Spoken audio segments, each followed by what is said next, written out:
اللہ سبحانہ و تعالیٰ کا لاکھ لاکھ شکر عظیم کہ مالک الملک نے ہمیں اجتماعی طور پر اپنی یاد کی توفیق اور یہ موقع عطا فرمایا۔ لاکھوں کروڑوں درود و سلام آقا دو جہاں محمد مصطفیٰ صلی اللہ علیہ وآلہ وسلم پر جن کے طفیل مالک الملک نے یہ کرم نوازی فرمائی۔ اللہ سبحانہ و تعالیٰ کا قرآن حکیم میں ارشاد ہے، اعوذ باللہ من الشیطان الرجیم، بسم اللہ الرحمن الرحیم، یا ایہا الذین آمنوا ادخلوا فی السلم کافۃ ولا تتبعوا خطوات الشیطان انہ لکم عدو مبین، صدق اللہ مولانا العظیم۔ عزیزان گرامی، اس آیت مبارکہ جو تلاوت کی ہے اس کا معنی یہ ہے کہ جو ہے لوگوں جو ایمان لائے ہو اسلام میں مکمل طور پر داخل ہو جاؤ اور شیطان کی پیروی نہ کرو، کیونکہ وہ تمہارا کھلا دشمن ہے۔ اللہ سبحانہ و تعالیٰ کا یہ احسان عظیم ہے کہ مالک الملک نے ہمیں اپنے پیارے پیارے محبوب محمد مصطفیٰ کی امت سے پیدا کیا، اور پھر اللہ سبحانہ و تعالیٰ نے ہمیں اپنی پاک کلام قرآن مجید عطا فرمائی، جو کلام اللہ کا کلام ہے، جبرائیل امین اس کے لانے والے اور آقا دو جہاں کے سینہ انور پر اس کا نزول ہوا۔ تو جو ہدایات آئیں نبی پاک صلی اللہ علیہ وسلم نے اپنی امت تک ان کو پہنچایا۔ کامیابی اور کامرانی اس دنیا کی اور آخر کی سرفرازی اسی میں ہے کہ ہم اللہ کی اس پاک کلام پر عمل پیرا ہوں، اس کی تلاوت کریں، اس کے معنی و مطالب کو سمجھیں اور اس کے مطابق ہم اپنی زندگی گزاریں۔ حضور علیہ الصلوۃ والسلام اس قرآن حکیم کی تفسیر ہے۔ آپ کا ہر قول، ہر فعل، ہر عمل احکام الہی کے مطابق، اور صحابہ اکرام کا بھی حضور کے عمل کے مطابق عمل تھا، اور ہمارا عمل بھی صحابہ اکرام کی طرح اور حضور پاک صلی اللہ علیہ وسلم کی طرح ہونا چاہیے۔ جن لوگوں نے حضور کی سنتوں پر، حضور کے عمل پر عمل کیا اور قرآن حکیم کے احکامات پر عمل پیرا ہوئے، انہوں نے دنیا میں بھی کامیابیاں حاصل کی اور آخرت میں بھی۔ اور جو لوگ حضور کی ذات کے ساتھ نسبت رکھی، تعلق رکھا، وابستگی رکھی، تو اللہ تعالیٰ نے ان کو اپنا قرب بھی عطا فرمایا۔ دنیا کی دولت، عزت، شہرت، ہر چیز سے اللہ تعالیٰ نے ان کو سرفراز فرمایا۔ میں نے کئی دفعہ یہ پہلے بھی ایک واقعہ بیان کیا ہے کہ سیدنا عمر رضی اللہ تعالیٰ عنہ مدینہ سے مکہ تشریف لا رہے تھے۔ راستے میں ایک وادی تھی، وادی فاطمہ، وہاں پر آپ رک کے اور کافی دیر تک آسمان کے اندر وہ گھورتے رہے، دیکھتے رہے۔ تو ساتھ جو ان کے رفقات تھے انہوں نے پوچھا، یا امیر المومنین، آپ یہاں کیوں توقف فرمایا اور آپ آسمانوں میں کیا دیکھ رہے ہیں؟ انہوں نے کہا، میں سوچ رہا ہوں کہ میں اس وادی کے اندر اونٹ چرایا کرتا تھا، تو رات کے وقت ایک دو اونٹ مس ہوتے تھے، غائب ہوتے تھے، کم ہوتے تھے۔ ہمارا جو ریوڑ تھا اونٹوں کا اس میں سے ایک دو شاٹ ہوتے تھے۔ تو میرا والد خطاب مجھے کہا کرتا تھا کہ عمر میں بڑا پریشان ہوں، بڑا حیران ہوں کہ تو کرے گا کیا، تو اپنے اونٹ نہیں سنبھال سکتا، تو آگے تیرا مستقبل کیا ہوگا؟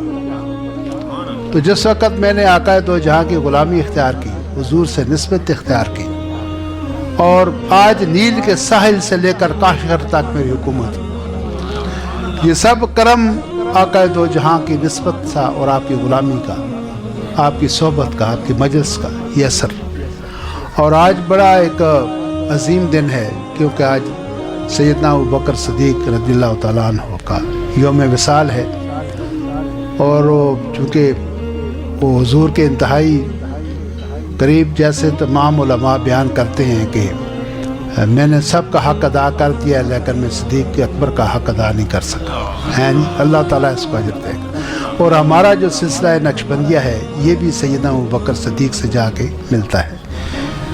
تو ان کے اوپر اللہ کے اتنے کرم ہوئے کہ وہ آپ کے آج بھی آپ کے پہلو میں وہ مدفون ہیں اور قیامت تک رہیں گے۔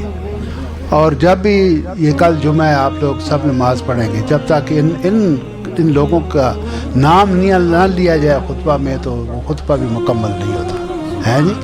تو اسی طرح کوئی بھی ایسی قرآن عرض پر ایسی مسجد ایسا مقام نہیں ہے جہاں پر ان لوگوں کا نام زندہ نہ ہو، نام نہ لیا جاتا رہا ہو، ادب سے احترام سے نہ لیا جاتا رہا۔ تو ایک دفعہ خیر ان لوگوں کی بڑی قربانیاں ہیں، ہم نے تو قربانی کوئی نہیں دی، ہمیں تو بنا بنائی ہر چیز مل گئی ہے۔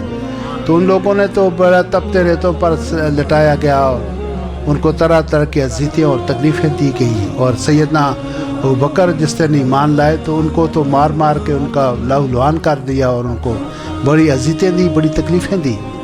اور لیکن انہوں نے ایسا ایک مرتبہ مقام حاصل کیا، جب کوئی غزوہ تھا جس میں حضور تشریف لے جا رہے تھے تو آپ نے فرمایا جو کچھ کسی کے پاس ہے تو وہ سب لے آؤ۔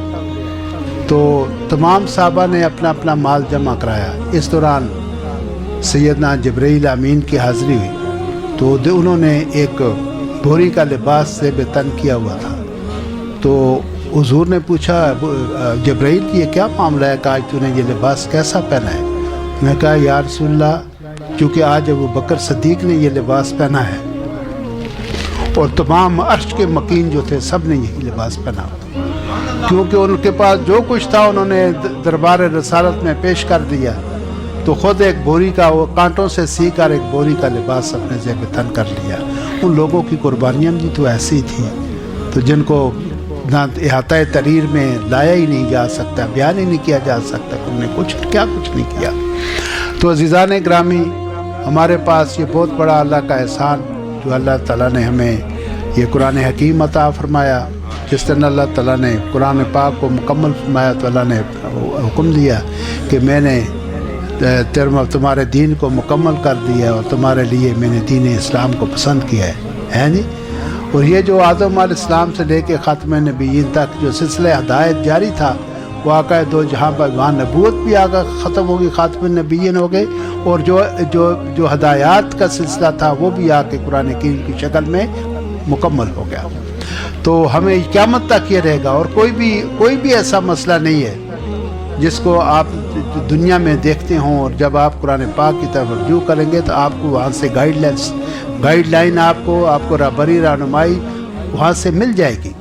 اور اگر اس کی آپ نے تفسیر دیکھنی اور عملی اس کا کچھ دیکھنا مشاہدہ کرنا ہو عملی، تو آقا دو جہاں کی زندگی کو دیکھ لیں، سیرت النبی کو پڑھ لیں، آپ کی حدیث مبارکہ کا مطالعہ کر لیں، آپ کے اوپر ساری چیز واضح ہو جائے گی۔ آج ہمارے لیے جو اور بہت سارے عوامل ہیں ہماری پریشانیوں کے، مایوسیوں کے، ناکامیوں کے، وہاں یہ بھی ایک عنصر بڑا بیسک اہمیت رکھتا ہے، بنیادی، کہ ہم نے قرآن حکیم پر عمل پیرا کرنا چھوڑ دیا، کرتے نہیں۔ اور یہ بھی قرآن پاک میں یہ لکھا ہوا ہے کہ میں اس جس دن روز محشر ہوگا تو قرآن حکیم ہمارے خلاف وہاں کمپلینٹ کریں گے اللہ کی بارگاہ میں کہ یہ وہ لوگ ہیں جنہوں نے قرآن مہجورہ، جنہوں نے قرآن کو چھوڑ دیا تھا۔ تو ایسے لوگ ہیں جنہوں نے قرآن کو چھوڑ دیا، ہجرت مہجور کر دیا، یعنی دور کر دیا۔ تو ہمیں چاہیے کہ ہمارے پاس یہ جو اللہ تعالیٰ نے ہمیں یہ اتنا بڑا حسن فضل کیا، کرم کیا، ہمیں جو عطا فرمایا، ہم اس پر پڑھیں، سنیں، عمل کریں اور اپنی زندگی میں بھی کامیابی اور آخرت میں بھی کامیابی کریں۔ اللہ سبحانہ و تعالیٰ سب کا آنا قبول کرے، اور اب دعا کرتے ہیں اپنی نیک تمنائیں، نیک آرزوئیں اپنے دل میں رکھیں، اور یہ اپنے تصور میں دل میں خیال لائیں کہ اللہ کی رحمت میرے دوستو اپنے دامن پھیلا لو، اللہ کی رحمت کو اپنے دامن میں سمیٹ لو۔ آمین۔ الحمدللہ۔